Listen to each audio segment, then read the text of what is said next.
Those idyllic summer days of the 1970s often began with a distinctive prologue to the morning TV schedule.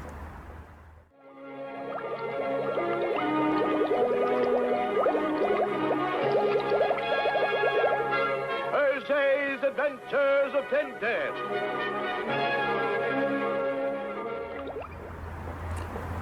Morning TV was a novelty in those days, and the BBC used to show foreign-made serials for children during the summer holidays, such as Champion the Wonder Horse, The Flashing Blade, Robinson Crusoe, and The White Horses. However, it was those 5-minute Bell Vision episodes and that enigmatic announcement that will always remind me of those long-gone childhood days.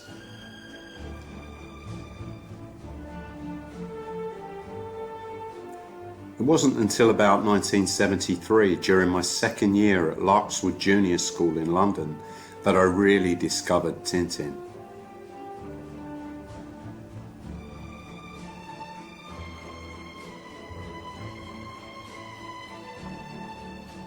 Already a fan of Asterix the Gaul, the copies of Destination Moon and King Ottokar's Scepter on the classroom bookshelf captured my attention. Books were everything then, but I wasn't interested in any others and spent the entire year fascinating over the details of every panel of those two albums. Here was a world of unusual characters, with Tintin at the centre, youthful in appearance but mature in nature, a character who, with his little dog, appeared brave, resourceful and well-travelled. An ideal role model for a young boy who was developing a fascination with the idea of exploration and adventure. Tintin is not a flawed hero, like the ruthless, womanising and murderous James Bond. Here is a young bachelor filled with wisdom, loyalty and integrity.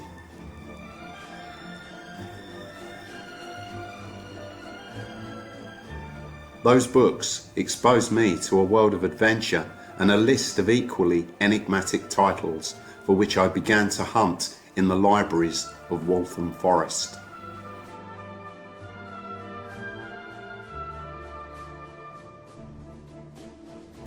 Little did I also know that these stories had begun life as a series of crude black and white strip cartoons in a Belgian newspaper, spanning 50 years of creation, development and improvement.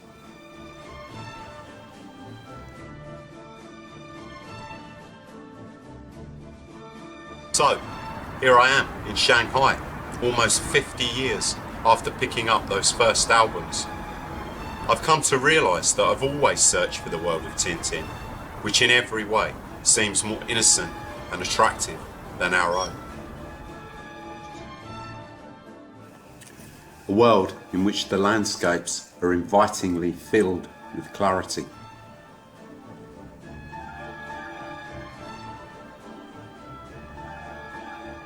A world where even the vehicles have more character,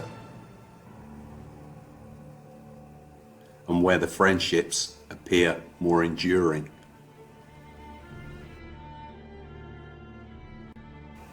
And even the villains appear more theatrical than deadly.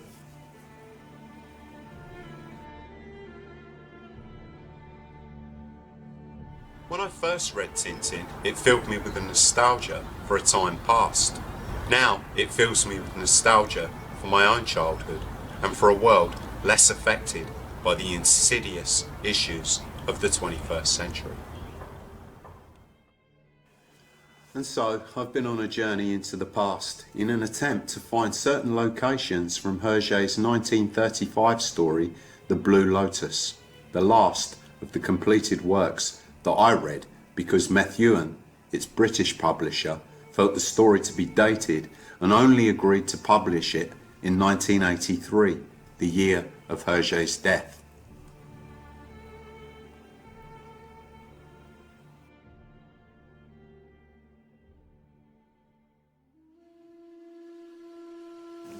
The Blue Lotus begins with its prequel, Cigars of the Pharaoh, which was published in weekly instalments in Le Petit 21 between December 1932 and February 1934.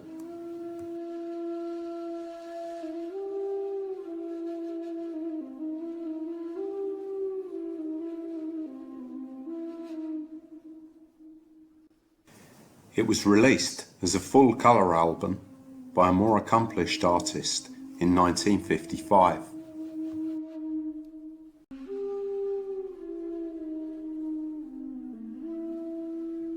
The Cigars of the Pharaoh begins while Tintin is enjoying a Mediterranean cruise. Tintin's adventures continue in Egypt with the discovery of the ancient tomb of Kiosk.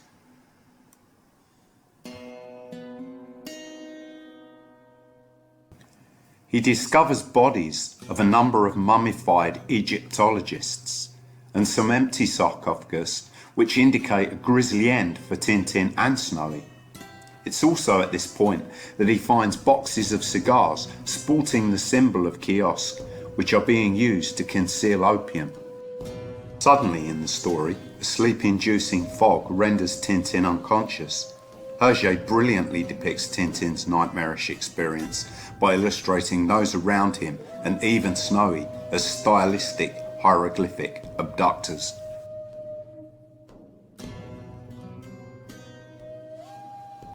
The story unfolds as Tintin chases a gang of ruthless narcotics dealers, eventually ending up in India. Throughout the story, we see how the gang resort to liquidating their enemies by using a madness-inducing drug called Rajaja. Tintin eventually infiltrates the network and overpowers the ringleaders.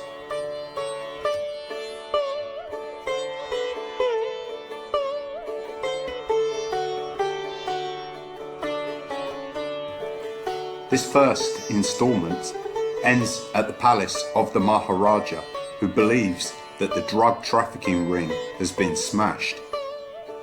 Tintin has his doubts, thus giving the author the impetus to elaborate on Tintin's adventures in the Orient.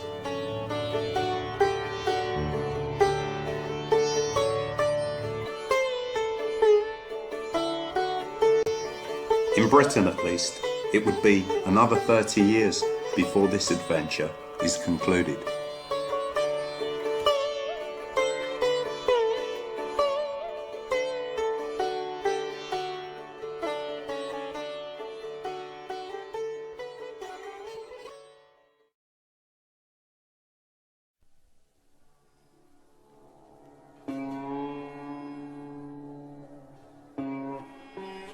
At the beginning of the Blue Lotus, Tintin is still in India at the palace of the Maharaja.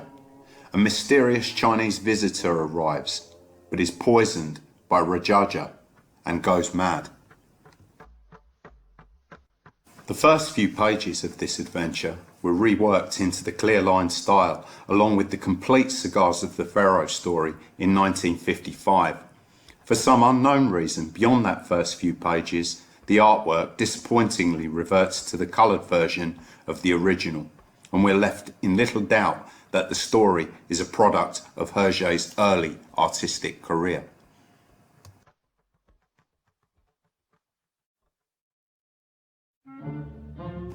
Tintin decides to travel to Shanghai in China to investigate. He arrives at a momentous time just before the Japanese invasion of Manchuria, where he again becomes embroiled in a world of drug trafficking, intrigue and espionage. The Blue Lotus has all the ingredients of a typical 1930s adventure story. Mostly set in this gateway to Asia, the city was dominated by foreign powers and colonial rule. It was typified by a cross between Western modernity and traditional Chinese culture.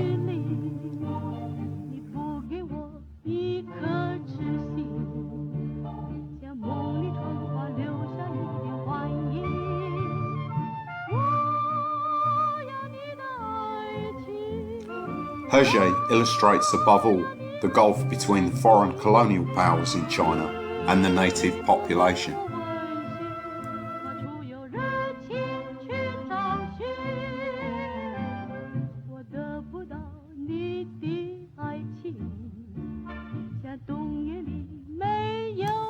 Modern Shanghai has grown immensely since the 1930s and it is still expanding. now supporting a population of over 25 million and covering an area of over 1,000 square kilometres. It is home to some of the tallest buildings in the world. Amidst this mega city, if one looks hard enough, remnants of the old city can still be found, especially examples of the grand architecture built during the colonial period. The Blue Lotus is the 5th volume in the adventures of Tintin. It was originally serialised in weekly instalments between August 1934 and October 1935 in the Belgian newspaper Le 20e siècle, or the 20th century, appearing in its children's supplement Le Petit 20e, or the Little 20th. It was originally published in album form in 1936.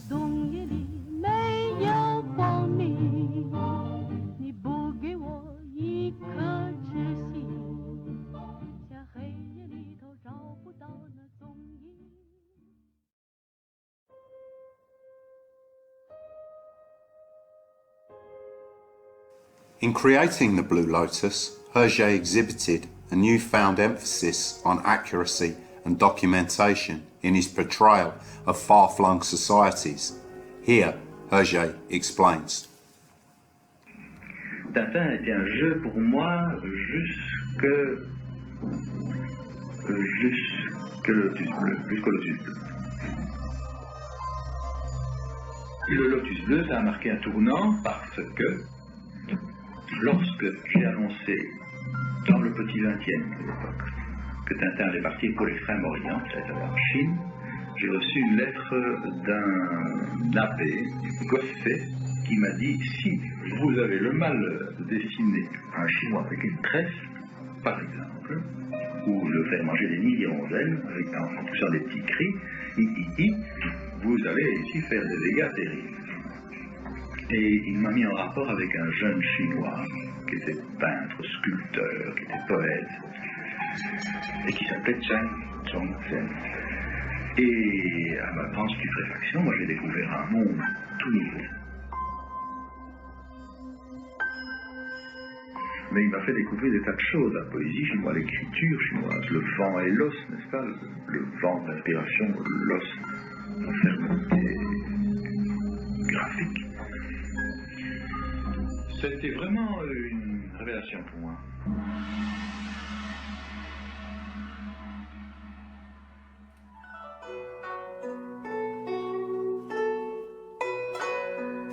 Because of Chang's influence, the Blue Lotus shows originality in the way Herge satirises both colonial rule and the actions of the Japanese invaders.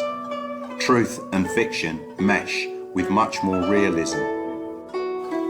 Because of this, the Blue Lotus can perhaps be considered Herge's first masterpiece, not only because of its more sophisticated artwork, but also because of its social commentary.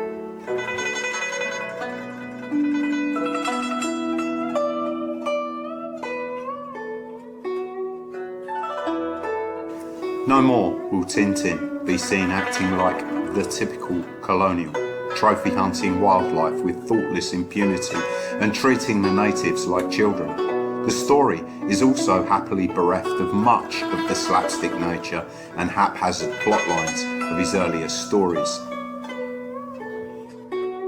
Chang's influence ensured that Herge's depiction of China would demonstrate a greater realism than that which he'd shown when depicting the Soviet Union, the USA and the Belgian Congo. In deference to Chang, Herge wished to share ownership of this story, but Chang refused. Instead, Chang became a character in the story and a lifelong friend of Herge. The advent of increasingly large ships meant that the site of Shanghai port, which has always been one of the world's busiest, has now been moved to the Yangshan deep water port at the mouth of the Yangtze River. It can be reached via the 30-kilometre long Donghai Bridge and is situated off of the coast of Lingang in the south of the city.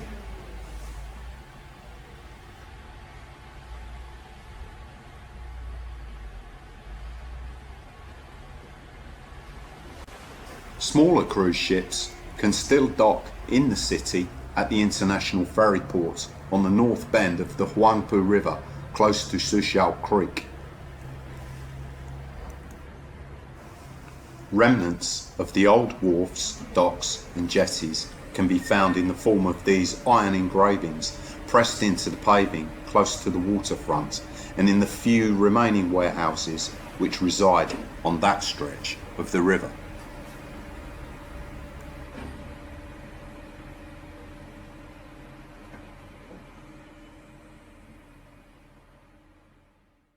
Shanghai, storied seaport of the fabled Orient, commercial metropolis of China, and one of the world's greatest seaports. In 10 years, its population doubles to a seething 7 million people, with everyone fighting for his own existence and struggling to earn the necessities of life.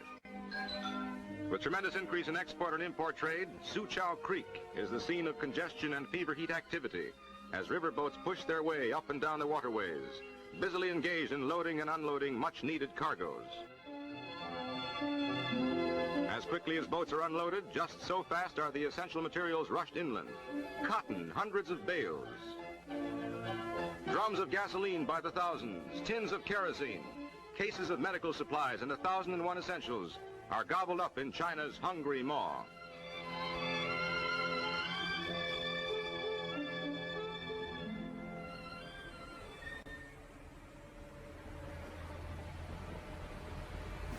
Throughout the story, we visit the docks a number of times. The first is when Tintin arrives from India and is followed by a mysterious character.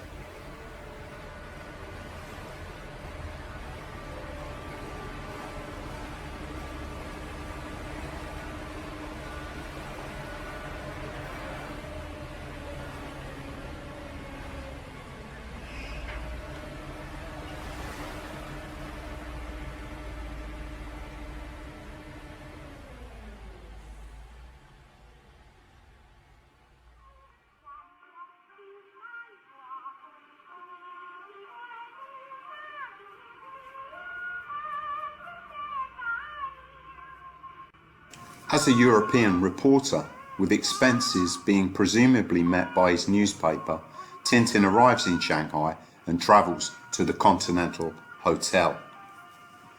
Once in the hotel, Tintin receives a meeting request from a certain Mr. Mitsuriatu.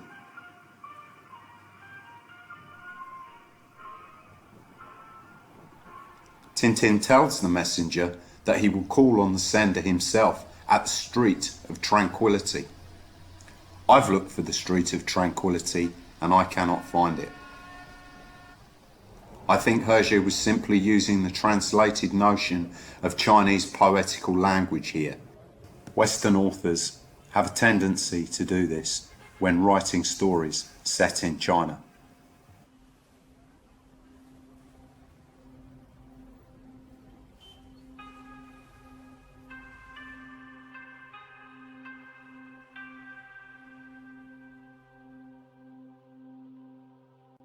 After arriving at Mitsuriatu's shop, Tintin is warned about the Chinese and told that his life is in danger. On his way back from the meeting, Tintin enters a seedy part of town where he is saved from a drive-by shooting by an unknown benefactor, first seen outside the Continental Hotel when Tintin arrives.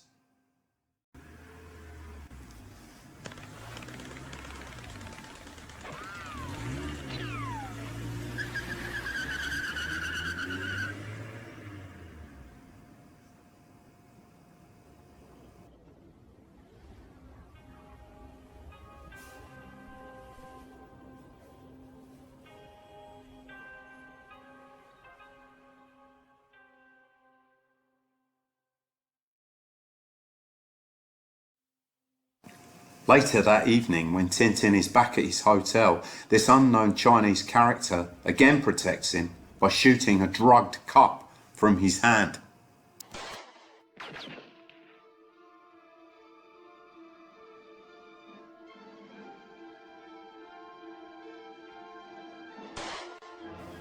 Ignorant of being saved, Tintin chases the man, who we see passing through an attractive moon gate within the grounds of the hotel. During the chase, Tintin runs straight into a Sikh policeman and knocks him over. The resulting panic leads to Tintin's arrest.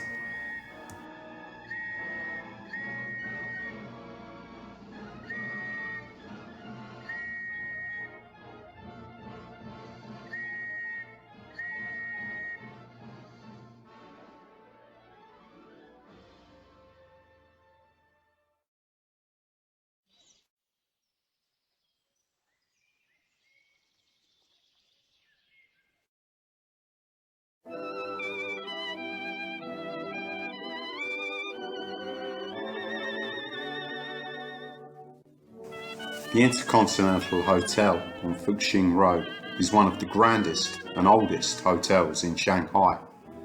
I presume this is where Tintin stayed.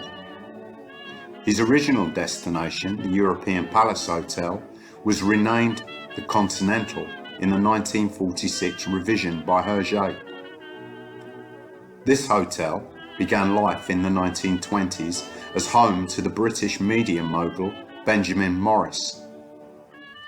It has hosted among its famous guests both Chiang Kai-shek and Mao Zedong. There is no circular moon gate in the grounds of this hotel, but it was certainly the type of hotel frequented by Western visitors to the city.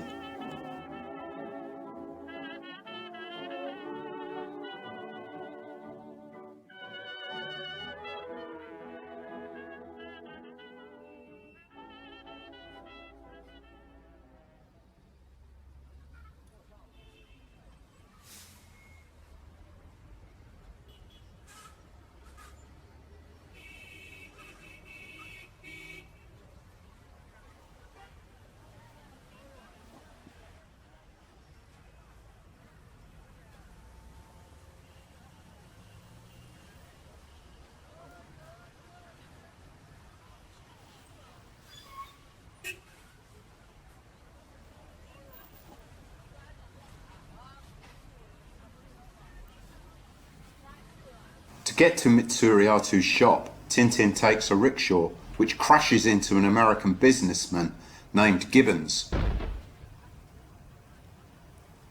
Gibbons attempts to beat the rickshaw driver, but Tintin steps up to defend him.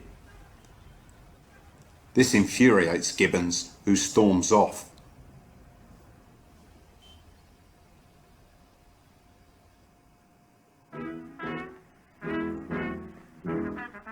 There were many gentlemen's clubs constructed in Shanghai by wealthy colonial businessmen, including the American Club, completed in 1925.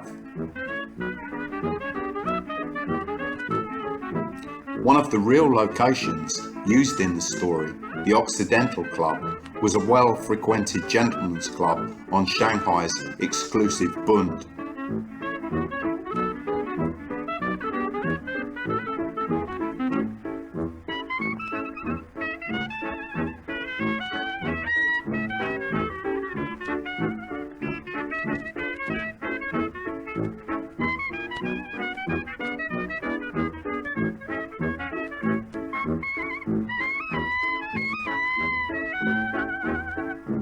The original building, known as the Correspondence Club, was destroyed by fire and replaced by this opulent six-story Baroque concrete structure in 1909.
This club, the Occidental Club, was the principal men's club for the American and British in the latter half of the 19th and early 20th century.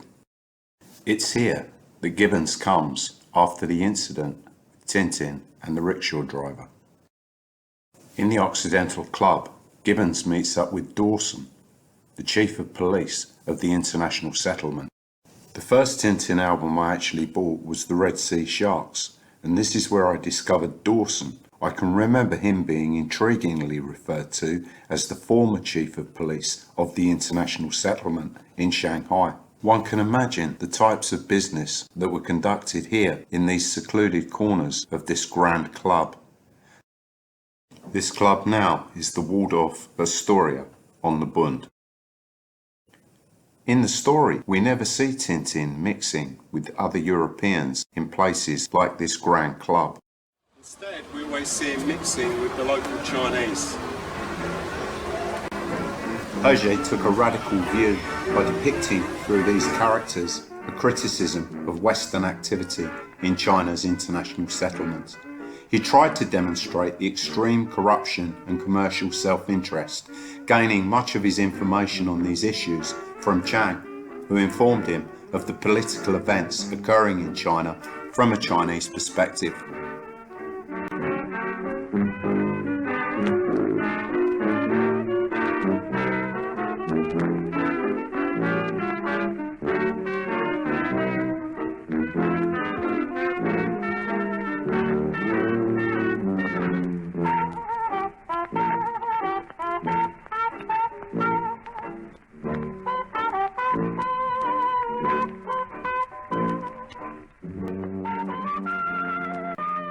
When Gibbons is first seen carelessly crossing the road before the rickshaw accident, and if we follow the flow of the next sequence of pictures in the strip, then we see that he seems to be heading in one direction. After he is challenged by Tintin, he appears to walk off in the other direction, towards the Bund and the Occidental Club. Therefore, I guess the street on the plate on page 6 is supposed to be the street running onto the Bund, which is in fact Yan'anlu. Herge used some artistic license because in the background there is a hint of an arched city gate, of which there were never any in Shanghai. This picture is drawn from a photograph of a street in Beijing.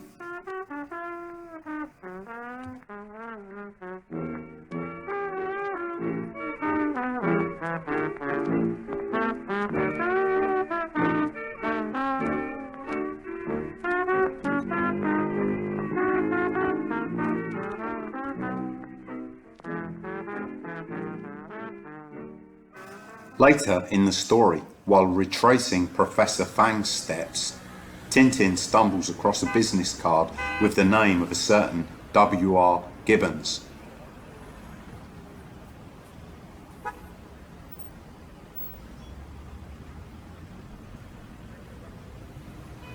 This leads Tintin back to the Bund.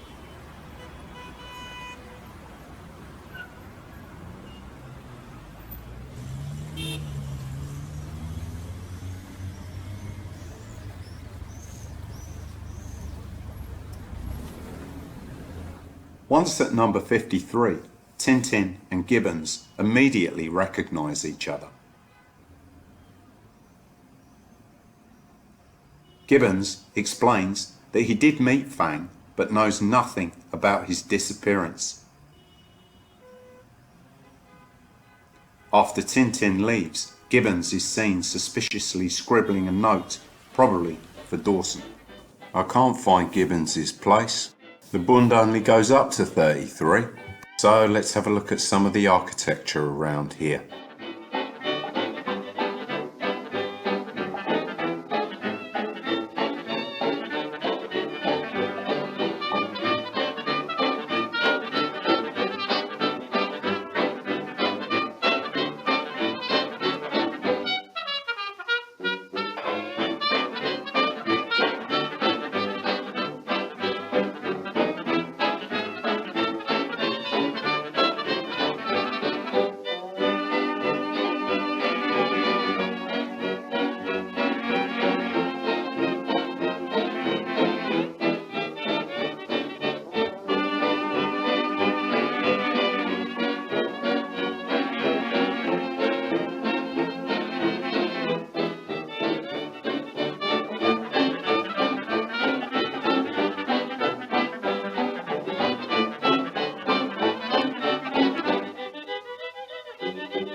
After the incident at the Continental Hotel, Tintin is placed under arrest and finds himself at the hands of the two Anglo-American villains, Dawson and Gibbons.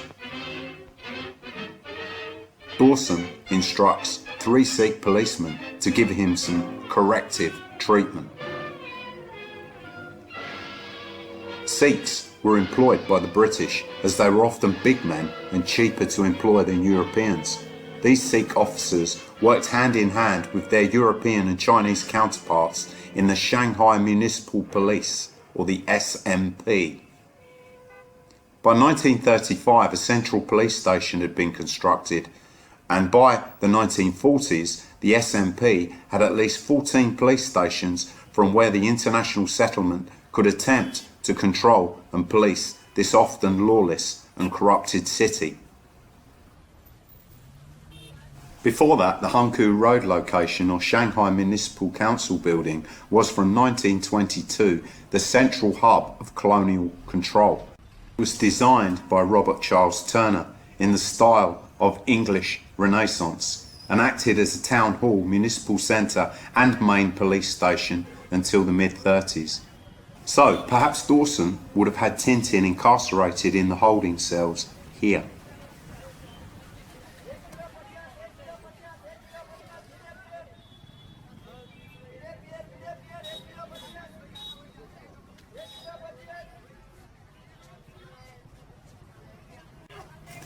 Some commentary has suggested that the scene for this sequence must be Ward Road Prison. Ward Road is in the Hangzhou district of Shanghai, later to be called Little Tokyo after the Japanese took control of the area. Ward Road Prison was used to house hundreds of convicted prisoners. Most of the warders were Sikhs who enforced discipline and obedience through violence. But there were Sikh officers all over Shanghai. This prison was later taken over by the Japanese invaders and ultimately the communists.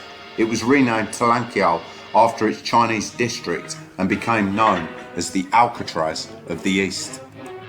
Tintin sits in his cell in his own clothes and after beating off the 3 Sikh officers is allowed to walk away without charge.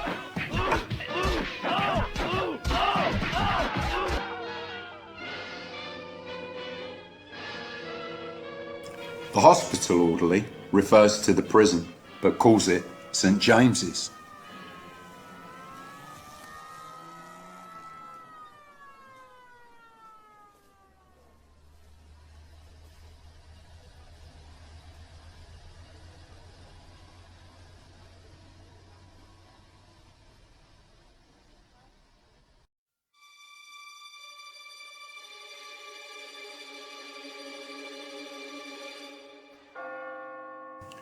Upon his return to the hotel, Tintin receives another message asking him to come to Taiping Lu.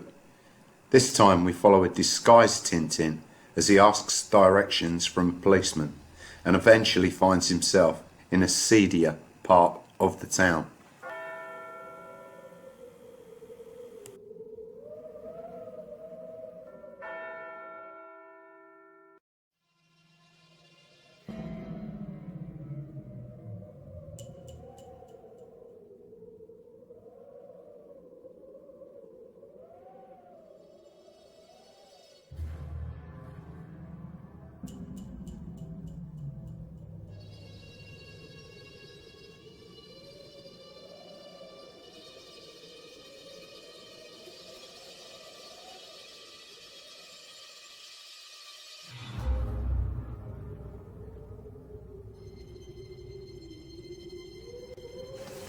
Once there, he finds his former protector bodyguard Didi has clearly become victim to the drug of madness.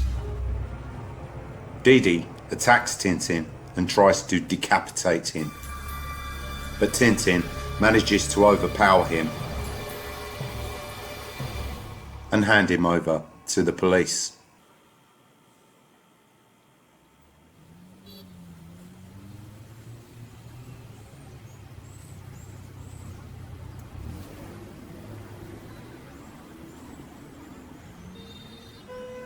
Taiping Lu is another real location from this story. The street can be found on the north bend of the Huangpu River and close to the international ferry port. Today, it is part of the process of modernisation and gentrification. And only the restoration of the former warehouses offer us an insight into its dockland origins.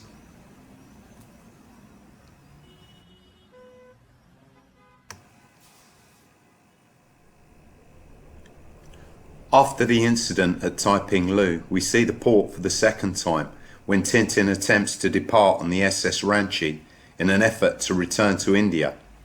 He's seen off by Mitsuriatu.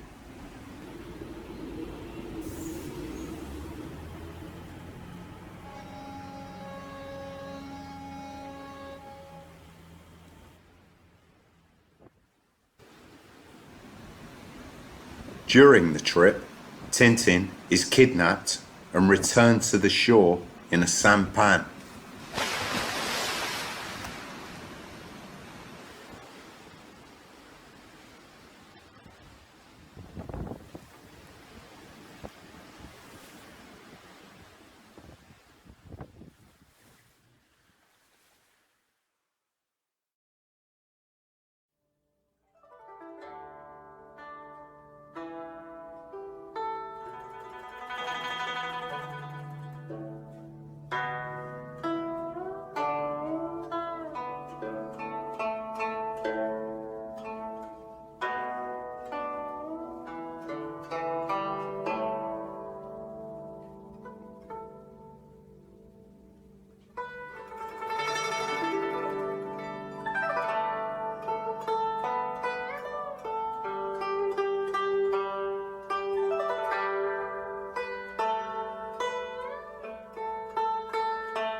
The next morning, Tintin wakes up and is surprised to find himself in a comfortable, grand, old house.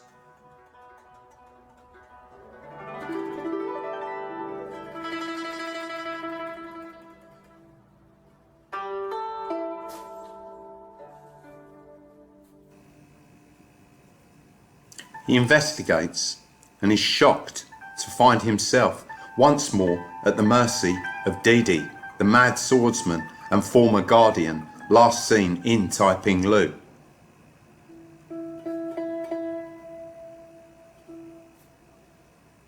Didi is stopped by a command from his father, Wang Chen Yi, who explains that Tintin is at the headquarters of the Sons of the Dragon, a secret society dedicated to combating the opium trade in China.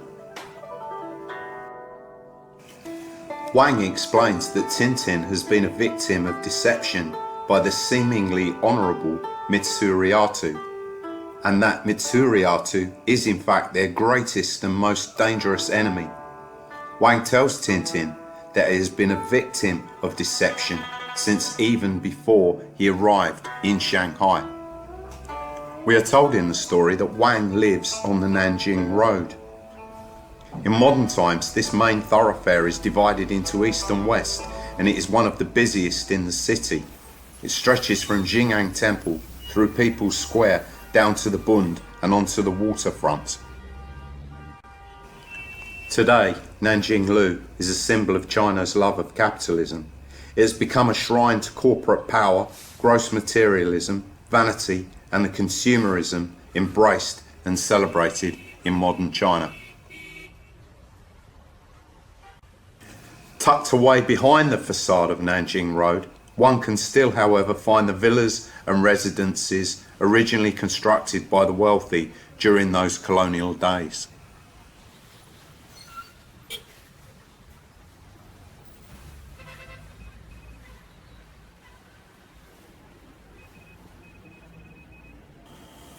At this point, Tintin cracks a message about shipment of opium, and Wang tells him about the Blue Lotus opium den in Shanghai.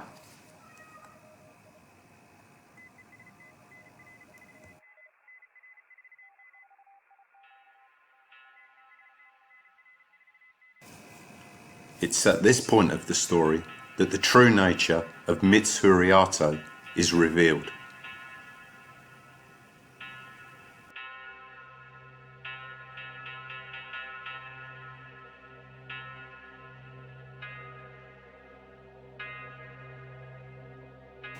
And where we finally start to understand the relevance of the book's title.